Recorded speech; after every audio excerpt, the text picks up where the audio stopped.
રૂપિયા 10,000 વાળી આવે ને એક ડગલું પાછળ હટી જવાનું કે આ આપણા માટે નથી. એ આવશે કોઓર્ડિનેશન વાળી માપણી. કોઓર્ડિનેશન વાળી માપણી ખેડૂતોને લાગુ પડતી નથી. કોને લાગુ પડે છે આપણે કહેવાની જરૂર નથી. આ ગામ મારે જવું નથી, રસ્તો પૂછવાની જરૂર નથી. મારે આમ રાજકોટ જવું છે, એ રસ્તો પૂછવા કે ઓલી લાઈટો પડી રાજકોટ જાય કે નહીં, મારે આ લાઈટ હું કામ પૂછવી જોઈએ ક્યાં જાય. તો કોઓર્ડિનેશન વાળી માપણી જે છે ખેડૂતોને લાગુ પડતી નથી.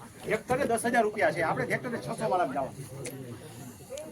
તો હવે પછી બાયપાસ કરો એટલે આગળ 3 પ્રકારની માપણી ખુલશે. ઓપ્શન દેખાશે તમને 3 પ્રકારની માપણી. એક છે હદ માપણી, બીજી છે પૈકી માપણી અને ત્રીજી છે હિસ્સા માપણી. ખેડૂતો કબજા માપણી પણ બોલે છે, તો કે શબ્દ નથી પણ એ ક્યાં લાગુ પડે હું તમને કહી દઈશ.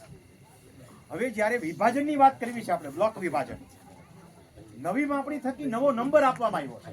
તમે હાથે જ્યારે જાશો ને ત્યારે નવો નંબર નહીં પડે, ત્યારે તમારા પૈકી શબ્દ નીકળી આડો લીટો થશે, એ નવો નંબર પડી ગયો કહેવાય, નવો બ્લોક થઈ ગયો કહેવાય, ઓબ્લિક થઈ જાય.